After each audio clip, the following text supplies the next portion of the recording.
Article 5.3 magnetism and Gauss's law, जो कि chapter 5 का पार्ट है। Chapter 5 magnetism and matter, class 12 NCERT physics.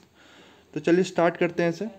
और इससे भी पहले हम देखते हैं कि गॉसेस लॉ एक बार रिकॉल कर लेते हैं कि इलेक्ट्रोस्टैटिक्स में क्या था। तो इलेक्ट्रोस्टैटिक में जो गॉसेस लॉ था वो क्या कहता है, जो फ्लक्स एसोसिएटेड है with a close surface passing through a close surface is 1/ε0 times the charge enclose.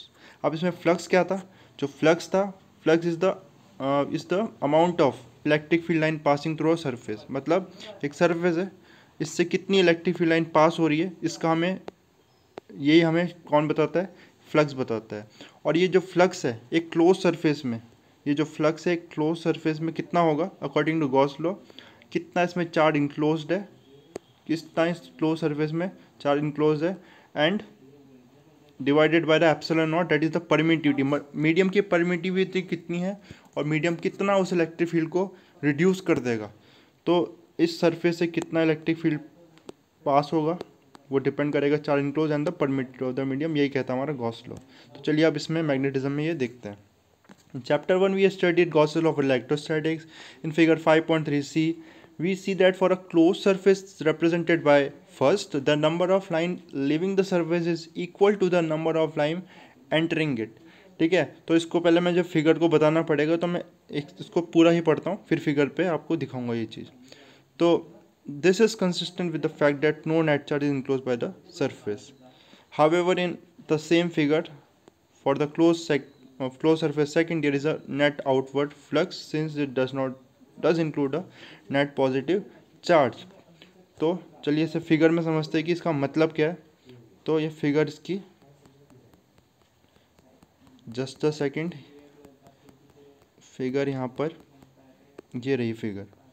तो आप इस फिगर में सबसे पहला जो बार मैग्नेट का है, ये जो मैग्नेटिक फ्लक्स है और मैग्नेटिक फील्ड लाइन्स है, और ये सोलेनॉइड की है सेकंड वाली, और थर्ड वाली हमारी एक डाइपोल की वजह से जो इलेक्ट्रिक फील्ड लाइन्स है। तो इसकी बात करिए, अगर आप इस फर्स्ट सरफेस को देखें यहाँ पर, तो जितनी इलेक्ट्रिक फील्ड लाइन इस सरफेस से एंटर हो रही है उतनी एग्जिस्ट हो रही है।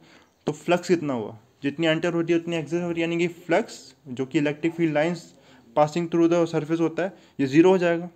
ठीक है, अब इसके बाद इस दूसरे केस में देखें अगर हम, तो ये वाला जो सरफेस है, ये वाला हमें गॉसियन सरफेस है, ये हमने गॉसियन सरफेस से दूसरी बनाई है। यहाँ पर एक चार्ज इनक्लोज्ड है, प्लस चार्ज। तो आप देख सकते हैं कि ये बाहर की तरफ यहाँ से इलेक्ट्रिक फील्ड लाइन इमर्ज हो रही है और इस तरफ भी बाहर की तरफ इलेक्ट्रीफाइड इमर्ज हो रही है, यानी कि नेट जो इलेक्ट्रिक फील्ड लाइन इमर्ज हो रही है, नेट इलेक्ट्रिक फील्ड इसमें कुछ नॉन ज़ीरो होगी।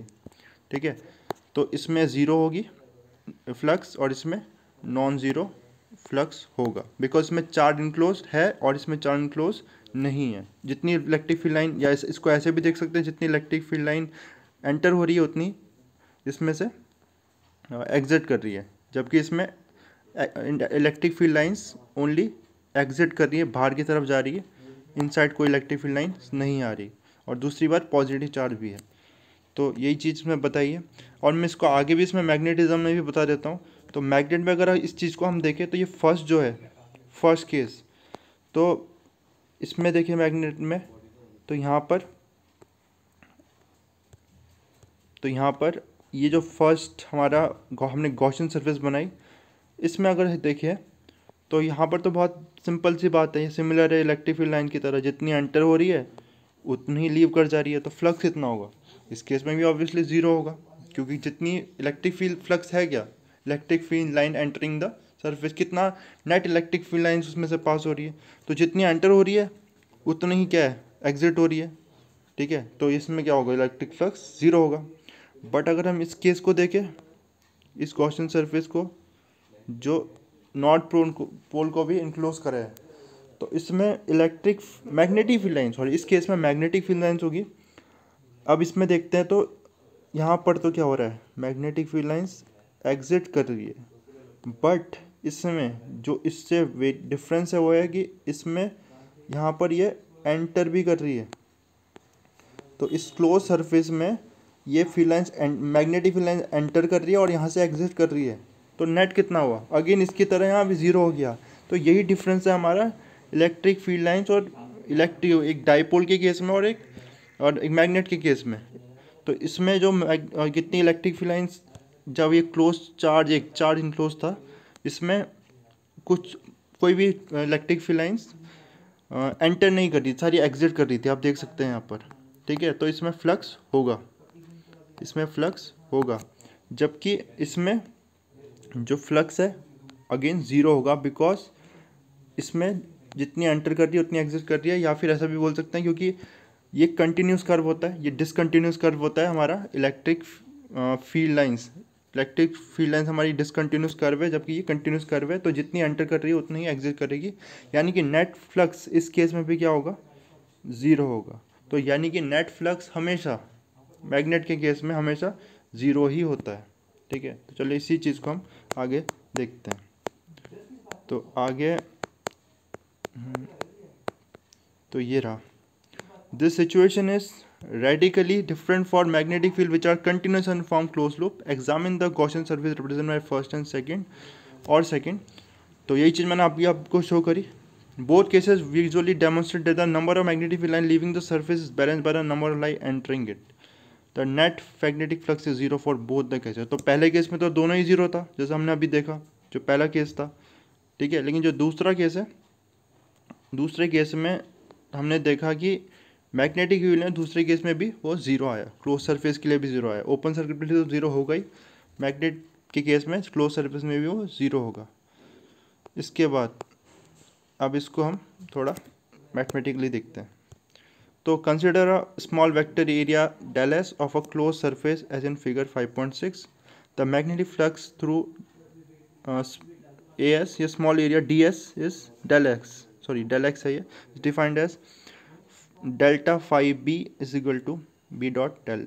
हम क्या करते हैं, यह करेंगे, हमारी मैग्नेटिक फील्ड है और इस मैग्नेटिक फील्ड में एक सरफेस को कंसिडर कर रहे हैं, एक सरफेस है हमारे पास, और इस सरफेस से ये कितना वैसे फ्लक्स कितना इतना इसमें कितना फ्लक्स है वो हम देखने की कोशिश कर रहे हैं। तो ये मैग्नेटिक फील्ड यहाँ इस डायरेक्शन में, जबकि ये एरिया इस डायरेक्शन में, तो एरिया वेक्टर मैं बनाता हूँ, तो ये एरिया वेक्टर इस सरफेस के परपेंडिकुलर बनेगा। तो एरिया वेक्टर और मैग्नेटिक फील्ड कितना एंगल बना रहे हैं, ये थीटा एंगल बना रहे हैं। तो हमें फ्लक्स क्या होगा, हमें पता है फ्लक्स इस, जैसे कि इलेक्ट्रिक फील्ड में ई डॉट डी एस था, इसमें बी डॉट डी एस होगा, या फिर B dot B D S cos theta होगा, cos theta, B dot B D S cos theta होगा। अब हम क्या करते हैं, एक स्मॉल एरिया वेक्टर कंसिडर करें, स्मॉल एरिया कंसिडर करें, उसका एरिया वेक्टर ये होगा। तो एक छोटे से एरिया के लिए हम ये फ्लक्स फाइंड आउट करने की कोशिश करते हैं। तो कितना आ जाएगा, वो फ्लक्स भी हम स्मॉल आएगा बिकॉज हम छोटे एरिया को कंसिडर कर रहे हैं। तो del five B is equal to B dot D S, where B is the field at delta S. We divide S into many small area elements and calculate the individual flux through each the net। हम ऐसे ही हम तो बहुत सारे छोटे छोटे areas हम consider करेंगे, उन सबको उनका समेशन कर देंगे। ठीक है, अब इनका समेशन करने पे हम देख रहे हैं, क्योंकि इंडिविजुअल हमने अभी देखा कि फ्लक्स तो किसी भी केस में ज़ीरो ही आएगा, छोटे से एरिया का भी, तो जो टोटल फ्लक्स आएगा वो भी ज़ीरो ही आएगा। ये मैंने अभी आपको एक्सप्लेन किया ऊपर। Where all stand for all area component del S. तो ये ऑल क्या है, जितने भी एरिया कंपोनेंट है del S. Compare this with the Gauss law of electrostatic, the flux through the closed surface in that case is given by ये। तो flux electrostatic के केस में क्या था, summation E dot D S del X is equal to Q upon epsilon. मैंने अभी आप explain किया, तो फ्लक्स कितना था उसमें, Q upon charge enclose upon epsilon naught था। ठीक है, अब इसके बाद where Q is the electric charge enclose by the surface, और चार्ज इनक्लोज था क्यू। इसके बाद डिफरेंस मैंने अभी आपको बता दिया, फिर भी इसमें देख लेते हैं।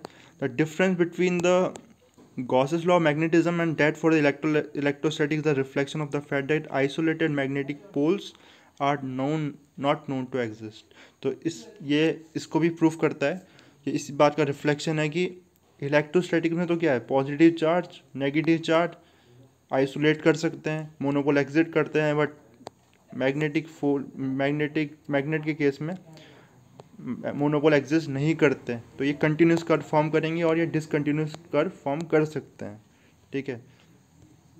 देयर आर नो सोर्सेज और सिंक ऑफ बी, तो सोर्सेज और सिंक वही मतलब है, इसमें देखो अगर पॉजिटिव चार्ज है तो ये सोर्स की तरह एक्ट करेगा बिकॉज यहाँ से इलेक्ट्रिक फील्ड लाइन इमर्ज हो रही है, और सिंक क्या होगा, जहाँ पर इलेक्ट्रिक फील्ड लाइंस एंटर हो जा रही है, मतलब एंड हो जा रही है, तो सिंक की तरह एक्ट करेगा, ठीक है। ये सोर्स हो गया, सिंक हो गया, बट मैग्नेट में ऐसा नहीं है, वो कंटिन्यूस कर्व है यहाँ।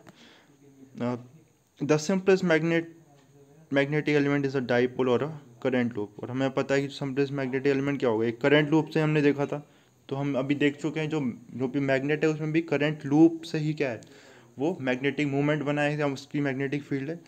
एक बार मैग्नेट के इसमें इलेक्ट्रॉन हो सकता है, ये करंट लूप इलेक्ट्रॉन रिवॉल्व जो कर रहा है, ठीक है। All magnetic phenomena can be explain in terms of arrangement of dipoles और करंट लूप, और जितने भी मैग्नेटिक फिनोमिना है ये करंट लूप के फॉर, मैंने बताया ना अभी आपको कि जो मैग्नेट है उसमें भी क्या है, बहुत सारे इलेक्ट्रॉन्स है, इलेक्ट्रॉन एज अ जो रिवॉल्व कर रहे हैं, तो क्या कर रहे हैं, as a current loop form कर रहे हैं, तो बहुत सारे करंट लूप है, उनकी वजह से मैग्नेटिक मूवमेंट है या मैग्नेटिक फील्ड है। दस Gauss law for magnetism is the net magnetic flux through any close surface is zero, तो गॉस लॉ मैग्नेटिज्म बस यही बोलता है कि net magnetic flux through a close surface is always zero, जबकि इलेक्ट्रिसिटी में ये नॉन जीरो होता है क्लोज सरफेस में, अगर उसमें चार्ज इनक्लोज है तो, ठीक है। तो चलिए नेक्स्ट वीडियो में बात करेंगे आगे।